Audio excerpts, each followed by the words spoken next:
দলের দুঃসময়ে টেলিভিশন টকশোতে সরব উপস্থিত ছিল ব্যারিস্টার রুমিন ফারহানার। তিনিও বিএনপির সম্ভাব্য মনোনয়ন তালিকায় নাম তুলতে পারেননি। আশা করতেছি যদি বিএনপির সাথে আমরা যাই তাহলে ইনশাআল্লাহ এই আসন আমি পাবো।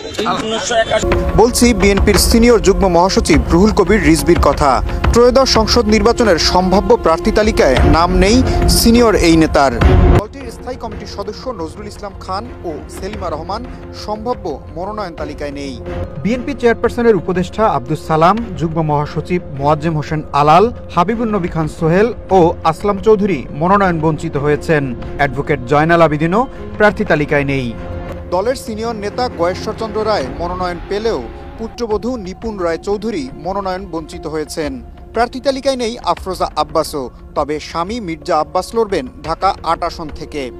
দলের আরেক সিনিয়র নেতা শামসুজ্জামান দুদু মনোনয়ন বঞ্চিত হয়েছেন। নীলুফার চৌধুরী মনিও স্থান পাননি প্রার্থী তালিকায়।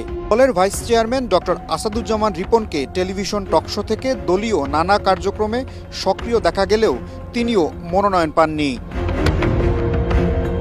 শিল্পীদের মধ্যে কনকচাপাকে ধরা হয়েছিল সিরাজগঞ্জ ১ আসন থেকে টিকিট পাবেন, তবে ঘোষিত তালিকায় তার নাম নেই, যদিও আসনটিতে এখনও কোনো প্রার্থী দেয়নি বিএনপি। সঙ্গীত শিল্পী বেবি নাজনীন ও মনির খানও পাননি মনোনয়নের টিকিট।